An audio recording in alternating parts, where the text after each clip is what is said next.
RRTV. My name's Bernie Weemers, and we're here tonight to cover the Skip Barber Monday Lights racing series, round 9, coming to you from Oran Park. And it's with great pleasure I'd like to introduce our commentators for tonight's race, Richard Craig and Mike Matheson. So, Richard, how are you going tonight, mate? Yeah, good, thanks, Bernie, and welcome viewers to the penultimate round of Monday Lights. I'm good, really looking forward to this race. We've got a pretty hot track tonight, 26 degrees Celsius with a 40 degrees Celsius track temperature, so that's going to keep the boys on their toes. Mike Matheson, how are you tonight, mate? Yeah, good, thanks, Rich and Bernie. G'day, viewers. You're going to be treated to a great race here. It is, Richard says, the penultimate round of the Monday Light Series here from Oran Park. A now defunct circuit just southwest of Sydney. Yeah, so it's an interesting and tight little complex, isn't it, Mike? It's not what we've been used to after Spa with a lot of full throttle. There's a lot of gentle feathering of the throttle and coasting required here, isn't there? Yeah, that's right, Richard. This is what we like to call a tight little bull ring. From Spa, we ran 9 laps over the distance. Here, we're going to be running 20 laps. It gives the boys a little bit more of a chance to qualify, get a few more qualifying laps in, and there's not a lot of opportunities to pass. There is, however, that big, long front straight, Rich. Yeah, but it's hard to get onto the back of someone onto that front straight as well. So it'll be quite a challenging and tight race, I hope. And we've got a great field tonight. Just reading from the top, the guys are in qualifying at the moment. I'm looking at Juha Noralampi. He's on his 4th lap now. He's got a 1:15.060. We've got Juha followed by Enzo Cantor, who's won the last 2 rounds. Angelo Solura, also out of Italy. Gregor Gomes. Smith, who viewers will know, one of our local Aussie guys. Very, very quick pilot. Ludwig Guidi, Anton Mays, Daryl Ridley, Colin Suti, and Anthony Lucas rounding out the top 10. We've got Grant Ashby in behind him, Kevin Henderson, Lewis Perrin, Joshua Skin, Matt Defoe, Mick Gray, and Mark Turner rounding out our 17. And there's not a lot separating the field, just 1 1/10 seconds over the front 17 runners. Yeah, you'll find that at a track like this where times and qualifying times will be very close. Very important to get that all-important qualifying run, so you set yourself up on the front row of the grid or as close to the front as possible. Interesting to see Matt Defoe coming to join us. Great to see him joining Monday Lights. And one person yet to put in a time, Mick Gray, sort of struggling back there with a 15.9. That's a little bit unusual. I'd hope to see a little bit better out of him. Yeah, maybe he's had an off track. I haven't looked at his laps yet, but yeah, Mick's definitely faster than that. I wouldn't expect to see him running at the back of the field. But then again, it's pretty sharp competition. And to be doing, Juha's now posted a 1:14.9 in this heat. That's not bad, but I would say he's still got a few tenths left to go in this, since the guys do get the car nice and warm with the extra laps that they get. Absolutely, and the game's rising to the top at the moment. So far, they got Enzo Cantor from Juha Noralampi. Angelo Solera very close behind, man. It's going to be a good race here, Rich. Yeah, I think it will be. So, Bernie, how about we jump in with Juha and do a lap? So he's just coming up soon to complete this lap. It's probably quite good to see his approach into this final corner. And then Mike can talk us around a lap with Juha. Okay, just riding on board with Juha now as he exits the final turn, coming down the big long front straight, and it's not really that long, to be honest. He's going to be changing up gears, 5th gear, 190 kilometres an hour as he comes down to turn 1. That's the first little kink here. Turn it in, back down to 1st gear for turn 2, 75k, slow, wait on the throttle, be patient, get on it, up to 3rd gear as you go underneath the bridge. 120k down this short little straight, back to 1st, 70 kilometres an hour around here again. Pull the line up to 3rd gear, back to 2nd. He was 80k for this corner, back up to 3rd gear just before you come up over the bridge. So we approach turn 6, 120k, floating the throttle in 3rd. holding third, down here, short little shoot to turn 7, again, float the throttle, wait. Nice, through turn 8, downhill into turn 9, a lot of grip through here. Third gear, 110k, up to fourth, the little kink, turn 10, we're in now turn 11.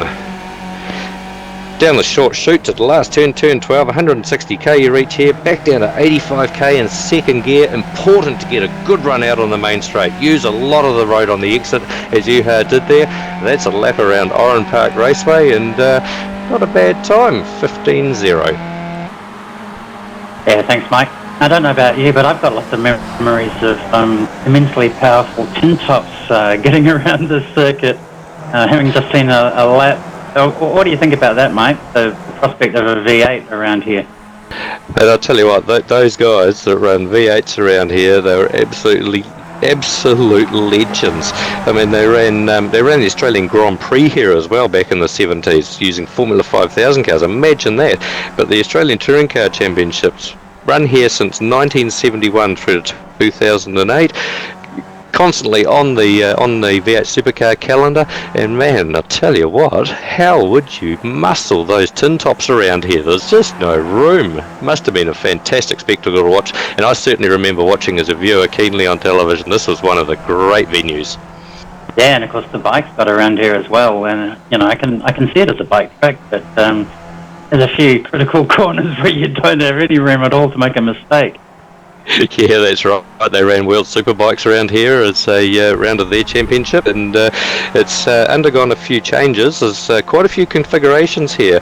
Started off originally as a very sort of short track in 1962. In 1974 it was modified to have the extension in it, which included the loop and the bridge. So it's a lot of history here, and it's unfortunate that it's now a housing development. However, one good thing that's come out of the housing development is all the roads are named after Brock's and George Fury's and people like that. I think that's great that they managed to keep the names in like that.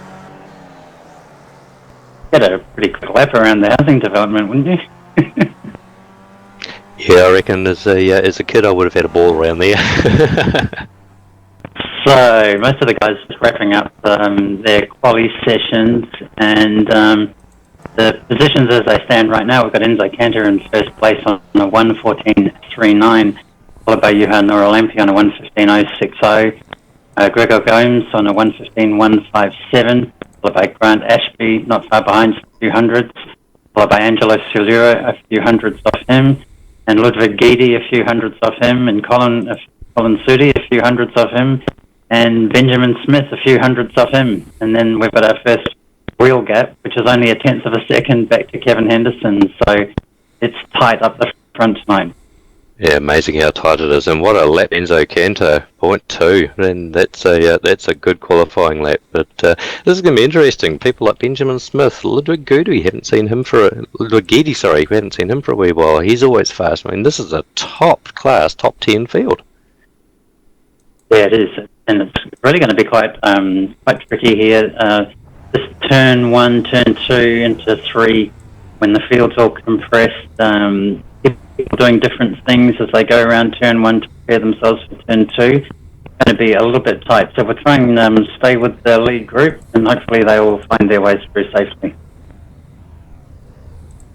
Yeah, they're all starting to line up on the grid now, and one thing I have noticed here is you can run a low fuel setting here. Managed to run around here 7.9 litres, which is qualifying fuel. Be interesting to see if any of the guys have taken that on. Yeah, I did it in a race today. You've really got almost a lap to spare, so I think the smart guys will have twigged to that.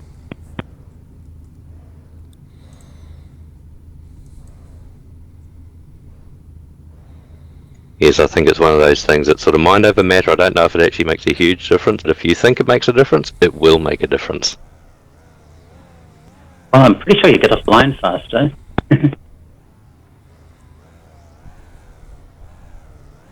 Ben Smith saying, never come straight from the V8 supercar into a Skippy, guys. So expect some fireworks from Ben. Yes, you can't bump and run as much in a Skippy as you can in a V8, but the revs are rising. We're getting ready for a start here. Green flag. As Enzo gets off the line cleanly and moves over to cover Yuha. Yuha's got a better start than Enzo. Yeah, Yuha forced to the outside there, very smart from Enzo, protecting the inside line. There's 4-5 abreast. This is fantastic coming into turn 1. Already we've got an off and an incident. Yeah, I think that was Colin Sudi, just got into the back of someone, gave them a nudge. Nasty rejoin, that's not going to work. Yeah, just keeping an eye up front here. We'll come back to a replay in a minute, but we've got Enzo Cantor leading through turn 3 from Yuha Nora Lampi. This is looking good. Gregor Gomes back in 3rd place. Grant Ashby, Benjamin Smith, he's had a great start. Kevin Henderson right in behind him.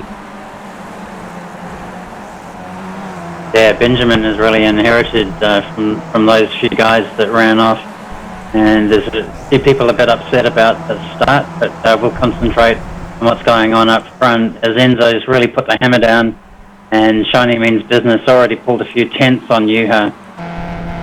Yeah, and in these hot conditions, I was going to talk about Enzo's qualifying lap in these hot conditions. That was a fantastic event, that the track temperature is so hot already, opening up a gap like that. But Yuha, he's cunning, they can work together. Yeah, Yuha does let the car come to him. I've noticed him, he'll let it settle in. It looks like he's picked up a little bit of damage on his front right wing. Nothing too severe. They all concertina up coming into turn 2. All line astern, everyone driving very sensible. Opening lap, 20 laps here. A lot of time. Benjamin Smith just poking his nose out, having a quick look, decides better of it. Tries to go the long way round. That's not going to work. No, there are a lot of sections in this track, and this is one of them where really 2 abreast isn't going to work at all. Yeah, and Benjamin just giving a bit of a hustle there, filling Grant's mirrors full of Skippy, trying to force him into an error early on. It's a smart move by Benjamin. He's a very canny racer. He knows exactly what he's doing. He knows where to place the car. He's just settling in for the long haul, seeing if he can pick up places by forcing other mistakes. Yeah, but he'll have an eye on Enzo. Enzo's a real thinker. He doesn't want to see the front guy get away, and he'll realise once Enzo's gone, it's all over. So he's got a good run onto the straight here. Let's see if he makes a move on Grant coming here down to turn 1. Yeah, Grant's got a good move going on as well. He's right in the draft. He's pulled out on Gregor. Yuha's pulled a little bit of a gap in 2nd place, but oh no, Gregor's made a huge error. Yeah, Gregor into the grass. Now it's unlocked Grant and Ben.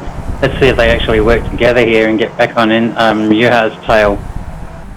Yeah, Ben won't be familiar with Gregor either. He hasn't raced against him terribly much, so he might have been just sort of sussing him out, looking for his strengths and weaknesses. So he's now able to settle into a rhythm. Enzo out front, he's got a bit of a gap, but Yuha's still in touch. Yuha, again, a little bit of a gap back to Grant Ashby, but Grant and Ben both raced together before, know each other, trust each other. They'll be able to work together as a team, and they'll be able to catch this field up with a bit of luck.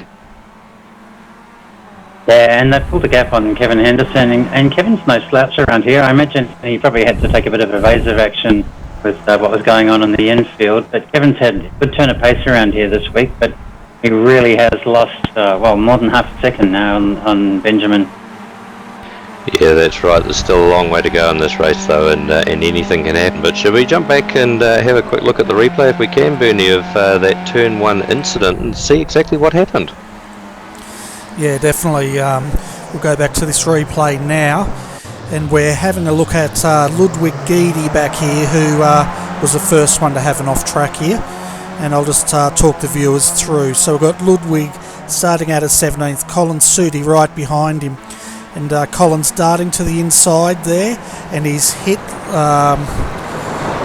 He's basically hit Ludwig and started a big chain reaction by the looks of it.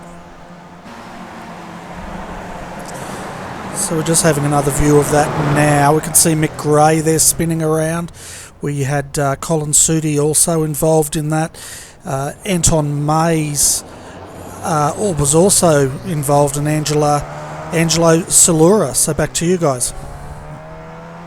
Yeah, I was just having a look on board with Colin Sudi as they came into that. It was sort of a case of 3 into 1 doesn't go, and I think Colin just tagged the back of Angelo, and that sort of caused a chain reaction. Then it happened again as he rejoined the track.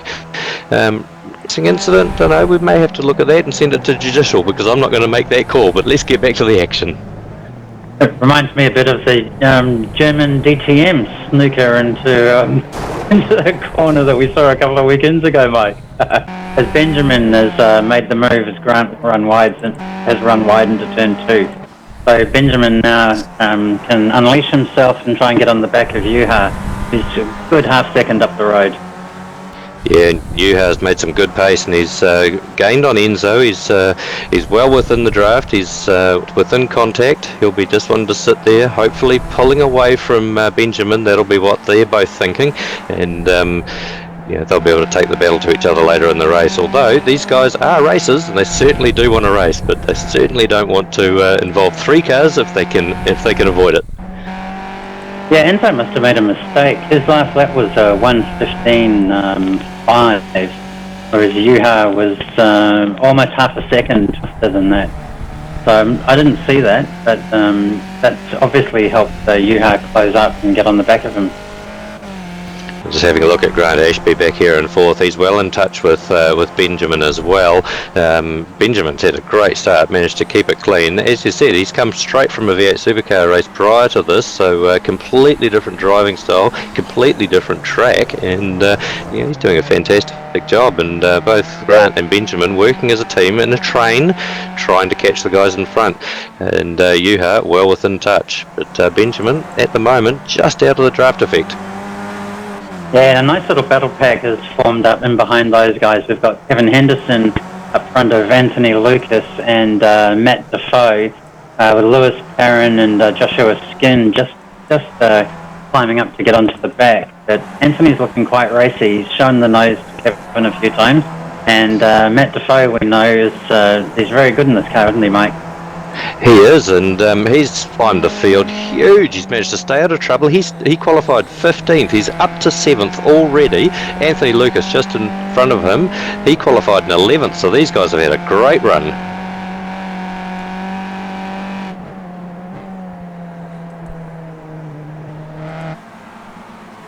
Yeah, so the field really has settled down a bit now, hasn't it? We've just run through the order from top to bottom, give people a quick idea of where Enzo Cantor up the front, followed by Juha Noralampi and Benjamin Smith, Grant Ashby, Kevin Henderson, Anthony Lucas and Matt Defoe, followed by Lewis Perrin and Joshua Skin. Gregor Gomes climbing back is in 10th, followed by Mark Turner. Anton Mays is back in 12th with Mick Gray in 13th, Sarah Ridley 14th, and Colin Sudi in 15th, with Angelo Silura a lap down, and Ludwig has looks like he's given up the ghost 5 laps off. Yeah, and unfortunately Anton May's having a run that he'd rather forget. He is one of our championship contenders. He's sitting back there in 12th position. He's had a shocker. He unfortunately had some incidents at Spa last week. He was looking strong. He was looking like he was able to take the battle to the guys in front, but small incident managed to drop him back, and he's having another shocker. It's a shame to see. Yeah, he had a bad one at VIR as well, Virginia Raceway. He got cleaned up at the top of the hill. I'm just having a look here at Grant Ashby. I think he's quite enjoying chasing Benjamin. He's shown the nose a few times, letting Benjamin know that he can't just concentrate on what's ahead of him. And Grant's a canny and shrewd, fast racer in these cars, isn't he, Mike? He is, absolutely, and these guys are working very well together, and Grant just showing the nose a little bit there. Could also be just pulling out of the draft, looking for his brake markers. Sometimes when you're right in behind a car, so close, you don't know where your brake markers. When you go around qualifying laps and in hot laps in practice, you learn the circuit over and over and over, but you don't often race with other cars right on your right in front of you, so your brake markers that you naturally sort of regress to can be hidden if you're racing in a bunch, and that's something that that the top guys certainly will be practicing running line astern, so that they pick different brake markers, and that might be what Grant's doing, just popping out, having a wee nosy, seeing where his markers are. When you're in a draft, it affects the car huge. You gain huge acceleration. You have to brake a lot earlier.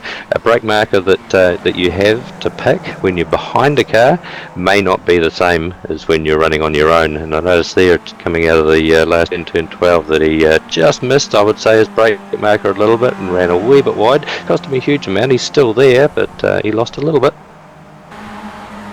Yeah, he did, and it's an interesting skill, isn't it?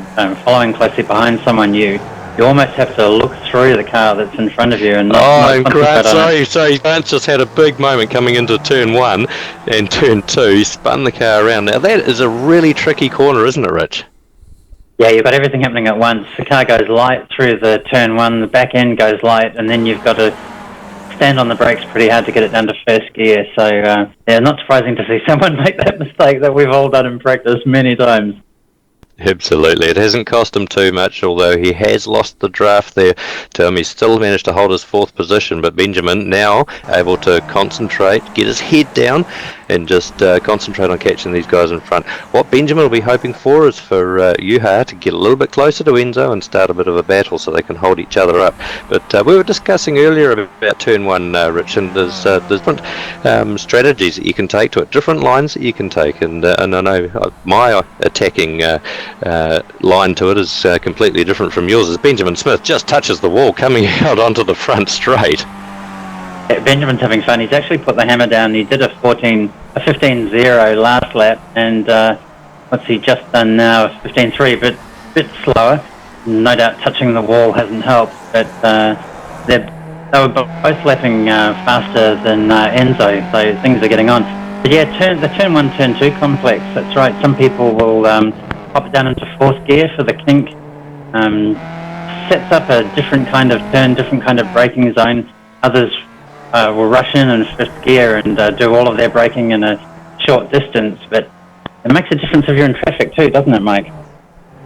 Yeah, that's right. You really have to sort of mix it up a little bit. And I know myself, if I'm on a hot lap, I'll run hard in 5th gear up to the apex of turn 1, and almost do 2 brakes. So a very soft brake as you come into turn 1, and then a hard brake application aiming towards the outside of the corner in turn 2, down all the gears, and then another off the brake, another little turn of the car to get it turned in, and it's very tricky. It's a balancing act. It's a little bit like turn 1 and 2 at Suzuka, although I reckon this one's a lot trickier. Just riding on board with him and actually just checking out to see if he has got any damage. I don't think he has, but he certainly has been upset by that little nudge with the wall as Juha closes in on Enzo. Yeah, I think Benjamin's throwing the car around. I noticed him drifting it quite a lot. Maybe that's a bit of the V8 being brought to bear on the Skippy, but particularly around this track, it doesn't produce a fast time driving around a lot, does it?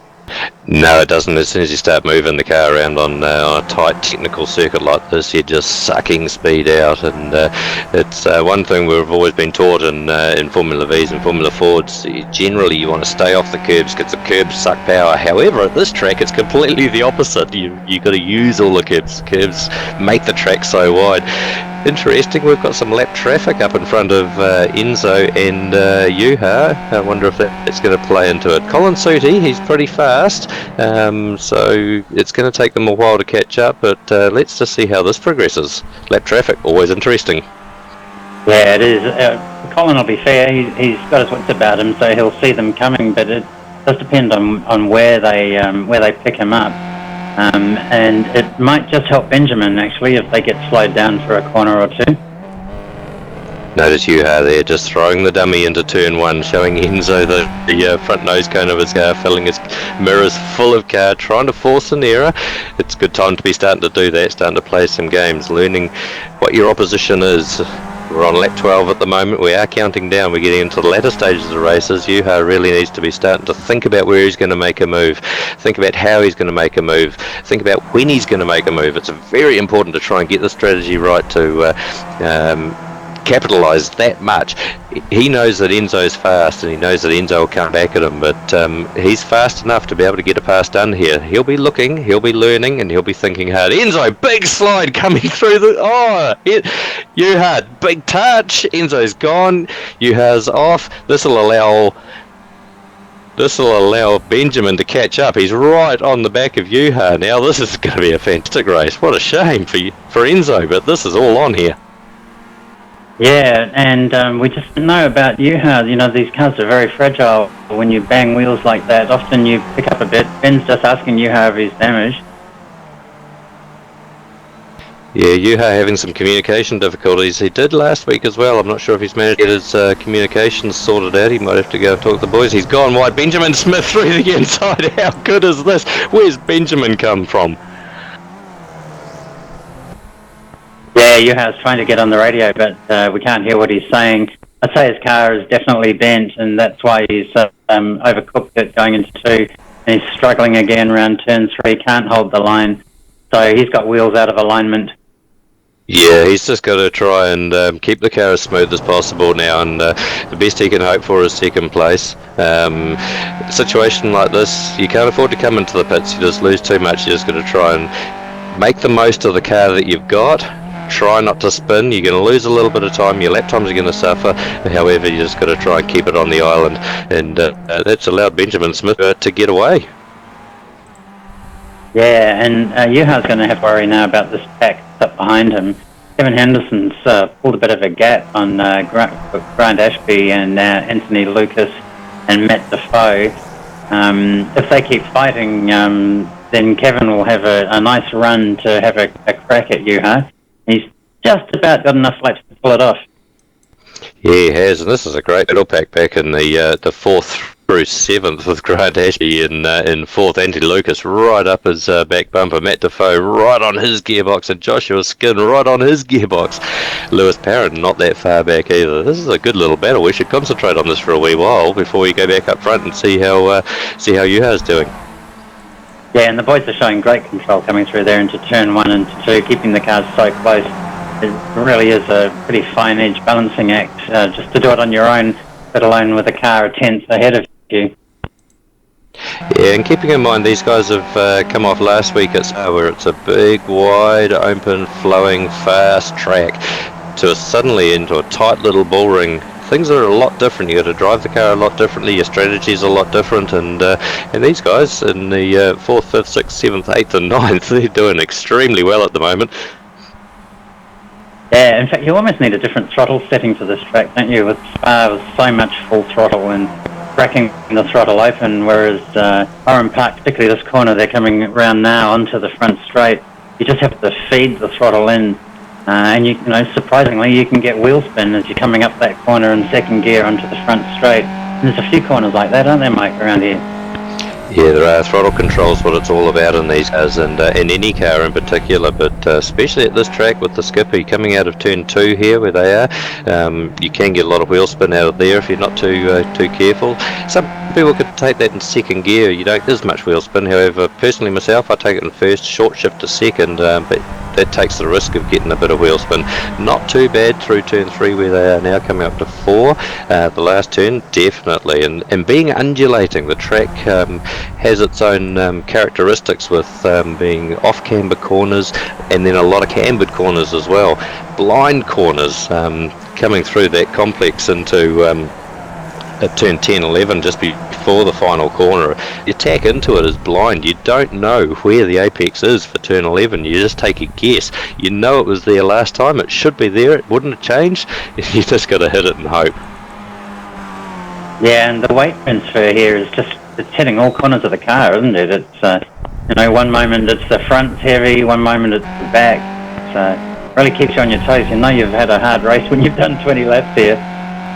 Absolutely, and Ben Smith just passing Colin Sudi there, doing a good thing, moving over, communicating with Ben over the radio and just letting him go through. And as you said before, Colin's a gentleman racer. He knows he's a lap down, he's not racing for the win, and just doing the right thing and letting Benjamin get on with it. Colin, it looks like Juha's holding his own there at the moment. He's doing actually okay. Yes, I think Kevin is having to concentrate on his mirrors. He's lost a bit of the advantage that he had, and he now has Grant Ashby breathing right down his tailpipe. Very coming out of turn 4 there. Yeah, Grant Ashby all over his gearbox as they go over the bridge, and Kevin just going a little bit wide. He might be concentrating on his mirrors a bit much. Sometimes in that situation, you just got to ignore what's behind you and just get on with your own race and trust that the guy behind is not going to do anything silly. If you're holding a good line and a good pace, that's going to make it hard to pass. The only place you really have to watch your mirrors, turn 1 and 2, and maybe into turn 3 as well. Rest of it, run your own race. Don't worry about what's behind you. Although easier said than done. I was just going to say exactly that. It is easier said than done. You know, you see little glimpses of the car. They look dangerously close at times, and it can mess with your head. And that's exactly what Grant's about here. He is trying to mess with Kevin's head and force a mistake, because that's one of the easy ways to force a pass around this place.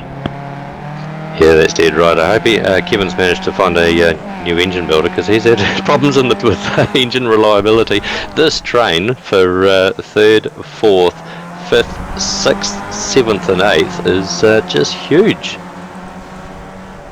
Yeah, now of course the other thing is you can make your car very wide around here, can't you? So you can just back it off a little bit, and it's still very, very difficult to force your way past. As Kevin cops a lot of curb, gets his car right up in the air, and gives Grant a run down the inside, but Kevin closes the door on him through the S's. Yeah, Grant had a good look there, but thought the best of it. Kevin did make this small mistake there, but was able to keep on line. Grant had a look, see if the opportunity was there. Kevin obviously wasn't going to give it up easy, so he did the right thing, just backed out of it, lived to fight another day. It's a little bit of front wing damage on Grant's car there, and he's slowed up a little bit. That's allowed Anthony Lucas to get right on the back of him for a draft down the front straight. Let's see what happens here. Yeah, Grant missed his braking point going into that final turn again, and just a bit deep. Anthony got a good run on him after that. Yeah, Anthony poked his nose out just to have a wee look, just to fill his mirrors, nothing in it, and they're still line astern. I've got to say, they're being very patient and disciplined. Yeah, they are, and Yuha just ran a little bit wide there. He's definitely struggling with this car, and that gap is coming down. We're on lap 18 now. There's not too many to go for Yuha. Just hold in there, brother, you'll be okay. Yeah, battle pack in behind. They are closing up with Grant Ashby just having another little nosy up the inside of Kevin there, and maybe that's what's upset him. I noticed that Grant's able to hold a tighter line around turn 4 there as they go through up over the bridge, and that's able to upset Kevin. Look at this, looking down the inside. Grant's actually on a mission here. He's really trying to upset Kevin. He wants to get a move on. He wants to get that 3rd place. He wants to move up to Yuha. He really is. Kevin's definitely holding them up at this, and Grant doesn't want to be where he is, and he's letting Kevin know he's forced an error. Yeah, they got a good run there. Up. Absolutely, Concertina there. We're going 2 wide down the front straight. 3 wide even. Matt Defoe sitting there. Look at that. Where did he start? 17th. That's just an incredible run from him. This is a fantastic battle. Matt's a great guy, and I can imagine Matt sitting there right now with a huge grin on his face thinking, I might be in here. Yeah, absolutely. But there's nothing, it seems, that Grant can do with Kevin. He just can't get past. He's got to try and force that error again through the infield section. Yeah, Kevin's done a lot of laps here this week, I've got to say, and he's pretty well acquainted with this place. As Grant here he goes. He's been looking at that move. He's inside. Been looking at that move for the last couple of laps. He's up the inside. He's going to have this if he holds it nice and tight. 2 of them side by side. Kevin's still holding it. If they can get around this in front, there we go. Nice pass, good clean pass, and that's allowed the bunch in behind to close up as well. That was a fantastic move by Grant Ashby. That was a great move by Grant, and it was really good driving from Kevin to give Grant plenty of room. He stayed in it, but he made sure that Grant had room all the way through, and really good driving from both of those guys. Yeah, and equally the guys in behind, they've got to hold back a little bit in a situation like that as well. If they're on a run, they're all really close, but that was just brilliant driving by everyone. And man, what a move by Grant Ashby! That was brilliant. It was, but now Yuha, that move slowed them down so much. Yuha is a good 2.5 seconds, if not 2 seconds up the road now. If Kevin has a look about the inside of this isn't finished yet. We're on the last lap here, and Yuha, I think, has definitely got second place. Benjamin way out in front all by himself, barring a mistake. He's going to win this, but let's just stay back with this battle for a little bit until we get this unfolded through the infield section. Grant Ashby, third place. Kevin Henderson, fourth. Yeah, I'm not convinced that Matt Defoe has decided he's going to stay where he is yet. Yeah, Matt's the dark horse here. He's, yeah, as you say, very talented racer. He's come from a long way back on the grid. He's had a brilliant run. Not a lot of options from here on in. It's a tough move down the inside into the final turn, isn't it? It is indeed. Benjamin Smith just exiting the final turn now. He's got this race well and truly won. Does the weave across the line. Yuha Noralampi will take second. It looks like Grant Ashby coming across the line in third. Kevin Henderson not quite able to do it, but Matt Defoe, what a run from him for fifth place. Yeah, that was great action. Lovely control from the guys, and all of the guys in that battle pack. That was a really good display of tight, close driving. And Yuha will be thankful that they engaged in that, because it secured his second place, and that's really cemented Yuha's lead on the championship. No one's going to knock him off now. No, absolutely. And Bernie, I don't know if you're able to, but are we able to go back and just have a quick look at that incident that happened between Yuha and Enzo, and just sort of see exactly what caused it, and what they could have done to get out of it, or what could have happened differently? Yeah, definitely, guys. I'll just queue it up now, and give me a moment, and we'll have a close look at that incident.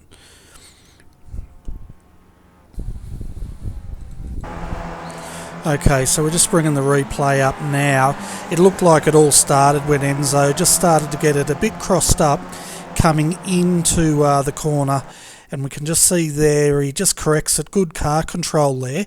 He's got it back into a bit of a slide, and unfortunately that hasn't left Ewa anywhere to go, and that's caused some pretty severe rear suspension damage to Enzo's car, but Ewa looks like he came out of that unscathed. And as Enzo tries to get it back on the track, we see him again losing it and running into the wall, and that was his rear suspension failure, guys. Yeah, thanks, Benny. That's really unfortunate for Enzo. He just touched the curb on the outside of turning into turn 9. Just got that right rear tyre on the grass, caused a little incident. He did hold it well. However, Yuha is also on a charge through there, and it's a place that you can't really lift off the throttle and get on the brake to avoid anything that does happen in front of you. Otherwise, you're going to have your own accident. Unfortunately, just in the wrong place at the right time, and that little touch happened. Unfortunate for Enzo, but well done to Yuha for holding it on.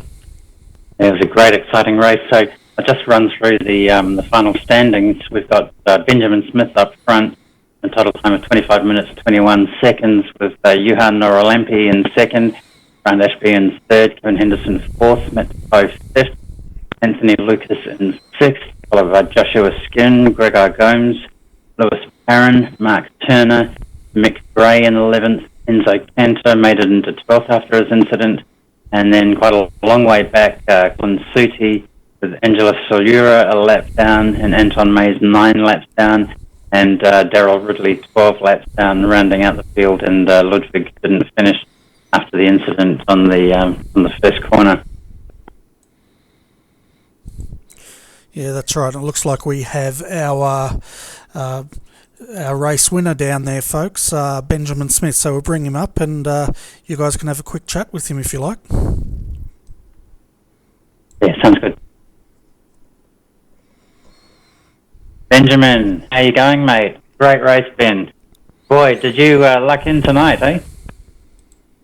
Oh, I cannot believe that, guys. I saw the 9:15 session come up, and I just finished my V8 race, so I thought I'd jump in and have a go. And you know, the competition's always stiff here, so I wasn't surprised to be back in 8th. It didn't help that I had my Spa tyre pressures on, and then I figured that out. And then for the race, I had a bit more pace. I got lucky at the start, and then I had a bit of an incident with the wall throughout the race, and that got me a bit of damage. But heaps of luck. Yeah, did you have a good view of what happened in the first couple of corners there, Benjamin? I was definitely trying not to look and just try to sneak around the outside without getting noticed. Well, you pulled that off, mate. Go ahead, Mike. Yeah, sorry, Rich. We were watching intently your line coming into the off turn 12 onto the front straight, and a couple of taps off the wall there. But from qualifying 8th, staying out of trouble and coming through for a very dominant win. Congratulations, mate. No, I really appreciate it. As I said before, lap 10, I absolutely clobbered the wall like you wouldn't believe, and it took me about 3 or 4 laps to kind of relearn the car, and I was, kind of just hanging on to the front too, but I was just going to plan on nursing it home. And then, lucky again, and they two come together, and there we go. Yeah, well, congratulations. Especially having coming out of a V8 supercar as well, Rich. I mean, Jesus, George, he's a legend, this boy. He can drive anything. They're quite different, those things. It's a little bit of different driving technique, but that's all fun in this car. Yeah, it is, and track's fairly hot too. The grip factor is reasonably low. I noticed you moving the car around quite a lot. Looked like you were really enjoying it, actually. Particularly that business come out of the S's through turn 9 for the little shoot up to the 10 and 11 over the top of the hill there. You really had the car moving around. Yeah, with the damage I sustained on lap 10, they, as you described it, the shoot before the flip-flop, that was a real pain with the car. They really wanted to step out, so I had to be really careful. And through and over the flip-flop, it was not, the car was definitely not very happy. Well, it made for good viewing, mate, and congratulations again. And Benny, let's bring up Yuha and Enzo.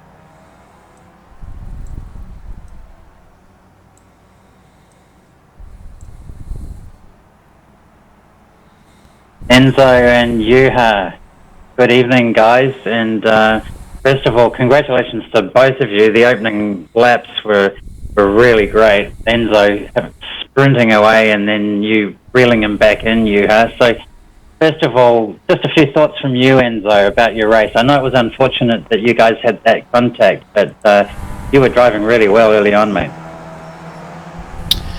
Thank you, Richard.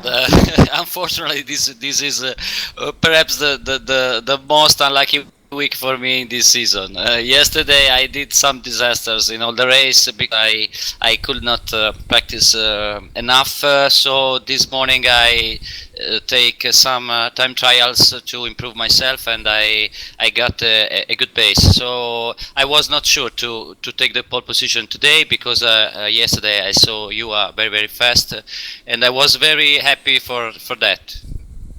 Enzo, I just noticed the incident that you had coming into turn 9, the little left-hander, that downhill into that uphill section.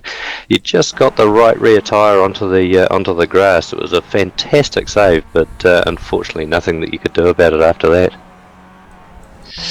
Oh yes, I was pushing very hard because I saw you was very fast also, and Benjamin was arriving from rear, so in that moment I was a little bit distracted by watching the gaps on F3. I lost the line for a while. I did that almost incredible save. I was sure that you could pass me in the inside line without touch me, but unfortunately I was still fighting with the car to recover it, and he could do nothing. So my mistake and my responsibility at all for that contact. Yeah, we watched the replay down afterwards just to see what actually happened and what could have happened. I guess in that situation, Yuha is also pushing hard and not expecting an incident or a mistake, so he's on the limit. It's one of those corners that you can't back out of easily or get on the brakes, and again, it's just a racing incident, and very unfortunate that you ended up in the wall like that with as much damage. Yuha, he did suffer a little bit of damage, but managed to hold it and contain it. But man, that qualifying lap, Enzo, 0.2 of a second faster than anyone else, and not bad. Good effort.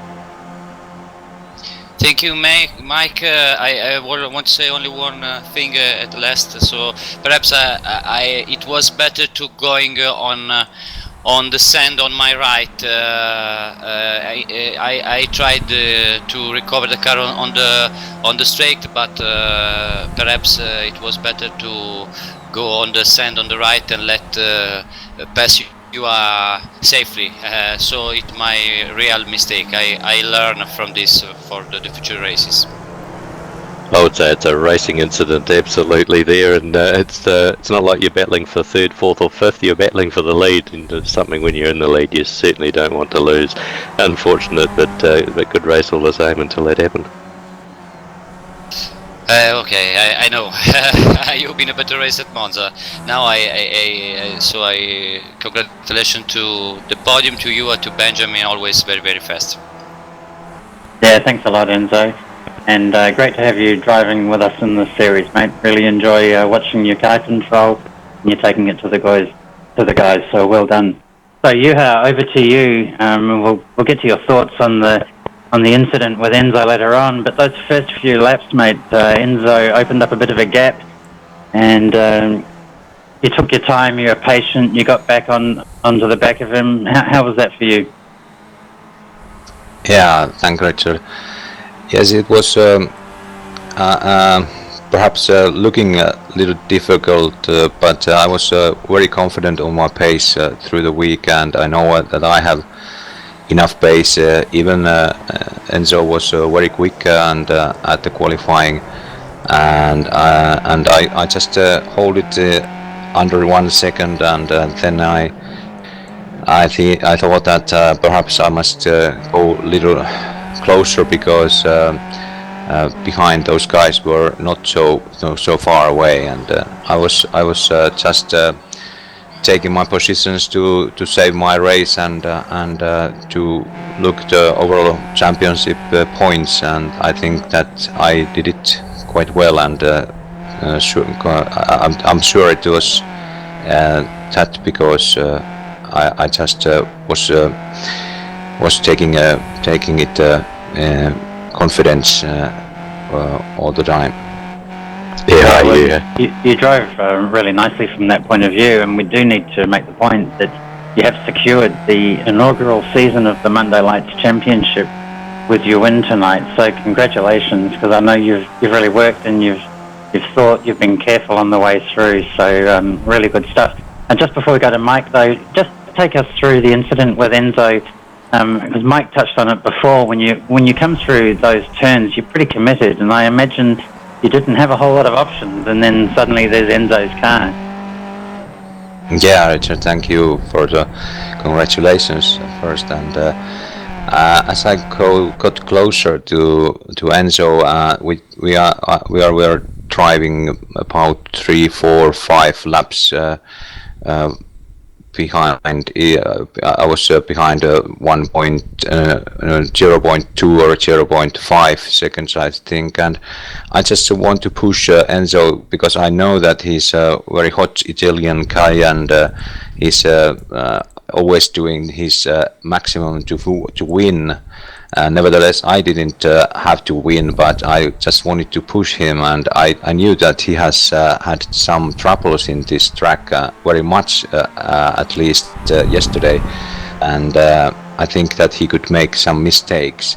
So it paid out, and it got me a surprise that he slipped over this corner, and then after that I saw him to go wide at right, and I just tried to turn my wheel as much as I could do it in the left, and that wasn't enough, and I hit him a little bit, and a little bit my car. Yeah, it's a very committed part of the circuit, I know, and you need to be very careful when you're mid-corner like that, lifting off as well, don't you? And it looks like a straight piece of road to the viewers, but in fact you're unwinding the corner quite a long way up through that piece of road, aren't you? Yeah, you're absolutely right, Richard, and Mike was also very, very nicely explaining it. So Mike, some thoughts from you? Yeah, g'day you. Congratulations on the championship, and you've driven very, very sensibly the entire season. You have had pace. You haven't had to win. You've consolidated points, and that's what a champion makes. And I congratulate you on your championship. And just one thing, what were your thoughts when you saw Enzo just having that little moment? What was going through your head at that exact moment? Well, thanks, Mike, for the congratulations. Yes, what did I have in my mind in that particular moment? Yeah, well, only thing is that I saw that he's going now wide, and then I knew that this is my moment to overtake him. And as I looked, he's coming back. I didn't realize that he was coming so much to left, and perhaps I just misinterpreted the line a little bit, but nevertheless it was pretty close, because I didn't want to crash and I didn't want to make mistakes because of the overall championship points view.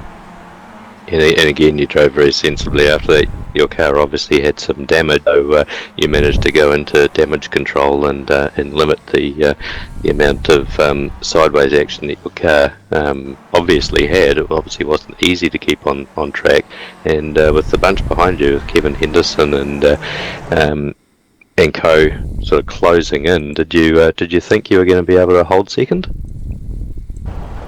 Yeah, I wasn't really sure what was wrong with my car, because it wasn't perfect after that hit, and and suddenly there was some problem at my braking. I wasn't. I didn't know what was it, but as you saw, it was at turn 1 and 2. I went wide because it doesn't brake at all as it used to be, and I don't know what was wrong with that, but it was close to guys to catch me, but luckily I survived.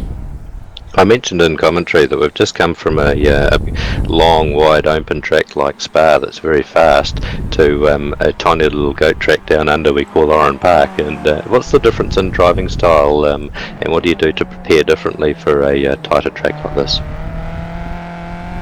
Well, I think you know it exactly, but this is a kind of a track which is not very suitable for me, because I have this chronic fatigue syndrome, and it doesn't help me to concentrate all the time, and this track always needs to be concentrated over 100%, and I like those Spa kind of tracks more, because there I can little rest at those straights and have my brains little rest, and couldn't earn my strength so easily. So yesterday I was noticing this the first time, because I couldn't race one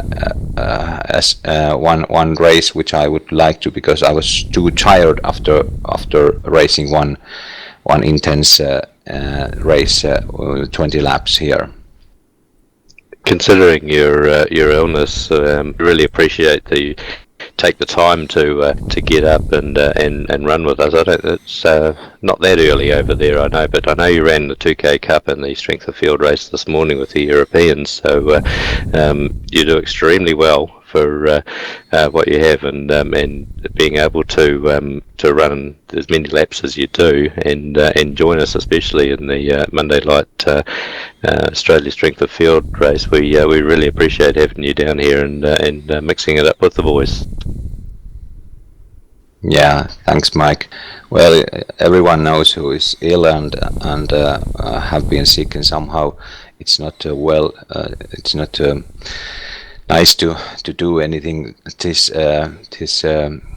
difficult and which needs to concentration all the time, and I'm very happy and I'm thankful to God that I have this strength to be with you all guys, and this is very refreshing, and and inspiring for me, although I am totally not capable to do my 100% all the time.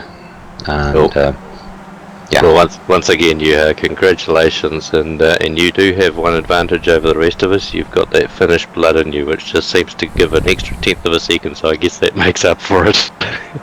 Once again, congratulations, and that was a fantastic race. That was the team were treated to tonight. Over to you, Rich. Yeah, a couple of steps closer to the Finnish flag. So congratulations again, great driving, and all the way through the series, been most enjoyable, and we love having you come and race with us. Really, really good. And we did talk during the race, Mike, about how much of a workout this track is, and you've done 20 laps around here, and boy, do you know it. And that is a nice little segue into the driver of the night, because there's a few guys who really put on a good display tonight. Yeah, that's right. It's going to be a tough one. I mean, Ben Smith winning the race from 8 and having jumped out of a V8 Supercar straight into a Skippy, that's got to be looked at. Matt Defoe, I reckon that's probably got to be looked at fairly hard, coming from where he did 17th, was it on the grid, 15th or 17th, up to was it position in the end? That's a really great effort. He was holding his own there. Yeah, it is, and I like the underdog driver of the day. Ben got his reward with a podium place, and my money also was on Matt Defoe for climbing through the field, staying out of trouble. He was nearly there in the end. He was very close to having a look in, but also Grant Ashby put on a pretty good display, but then he made that mistake. So my money tonight would be on Matt. What about you, Bernie? You got a vote in this. Who do you think was the driver of the night? Oh, I'd have to agree with you, of course, and I'd probably give it to Matt Defoe. Ben Smith had a fantastic drive there, and as you said, he got the ultimate reward there, but Matt had an absolutely fantastic drive, finishing 5th outright and keeping it clean on such a challenging track. So, yeah, I'd give it to Matt tonight. Yeah, well, I think that's a gong. So, Bernie, this is the penultimate round. Next round, we've got Monza, the GP circuit, which is a completely different kind of track again. I suppose a bit more like Spa, but with a couple of really nasty little chicanes in it that bring the field together and cause a lot of people a lot of grief. But we're nearly there, mate. And big thanks to you again for your support for the series.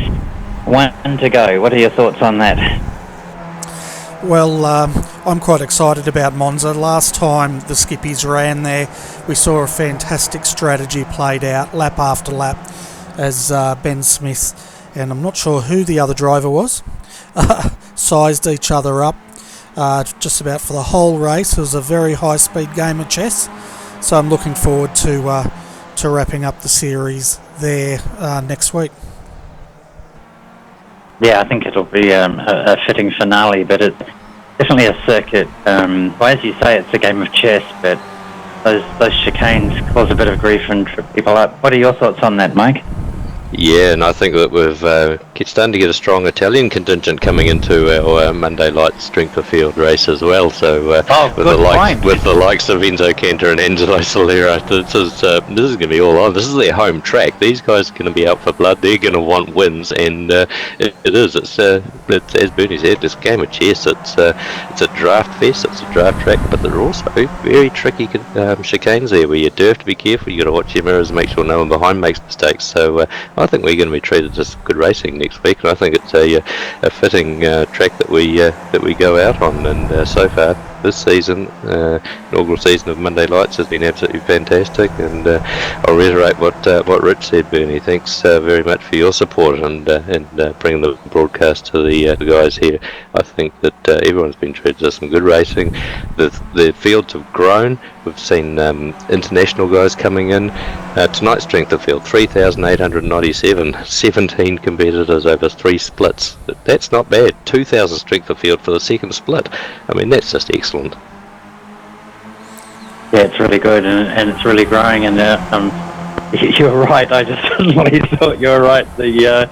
the boys from Europe and the boys from Italy in particular will be out to make a point on their home track. The Tifosi, the great Tifosi. That's right. And I couldn't help thinking when Enzo was speaking, I thought a couple of times, what's happened here with time? Am I listening to Valentino Rossi? You know, mindful that he's just taken out the Silverstone win with another fantastic ride from him. And yeah, those guys are hot. They love their motor racing, and on the home circuit, they will have a point to prove. Absolutely, and they drive on the edge. I watched Valentino Rossi last night in the wet at Silverstone, and man, oh man, those Italian boys, they can drive, can't they? And ride.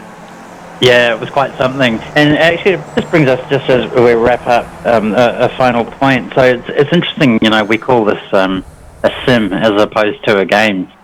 And there's a lot of dialogue about that. But there was a very interesting post made in the iRacing forums during the week from Etsy Kirchhoff that Sean Cole from the Sim Pit also picked up on. And it was Etsy Kirchhoff in a Formula One car on iRacing going around Spa with Max Verstappen and quite clearly rehearsing different lines, different positions of the car on the track. And we saw in this rehearsal Max pulling the outside line around Blanchimont. And, you know, it was really interesting using this as a tool. Yeah, it's dead right. This is a simulation. It's not a game. The two should not be mistaken. Although very easy for the wife to say, "Oh, you're just on the game again." This is definitely a simulation that we're at here. We have telemetry coming through.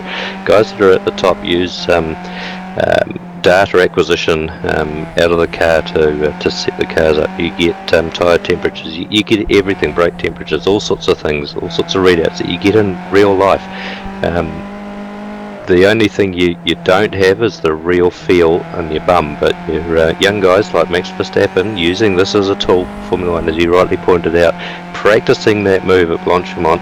I know there's a lot of V8 supercar racers that do the same thing, that use it for getting their eye in, trying different lines. This is somewhere we can get away with private testing, to try different lines, not so much for a setup, but definitely for trying things that you normally wouldn't do, and just looking at where you can gain and lose. In a track, when you're trying to pass, you can always lose a couple of seconds to gain 3, and that's something that those guys look at and definitely use it. As you say, it's a simulation, not a game. Yeah, absolutely. Well, Bernie, another night of Monday Lights. Thanks very much. That was most enjoyable, mate. And I think it's time we all said good night. So good night from me. And good night from me. And before we go, folks, join us again Thursday night for the Star Mazda Australian Championship. And of course, next Sunday we have the SEK Queensland GT series back on again. But yeah, and it's good night from me, and thanks for watching RRTV.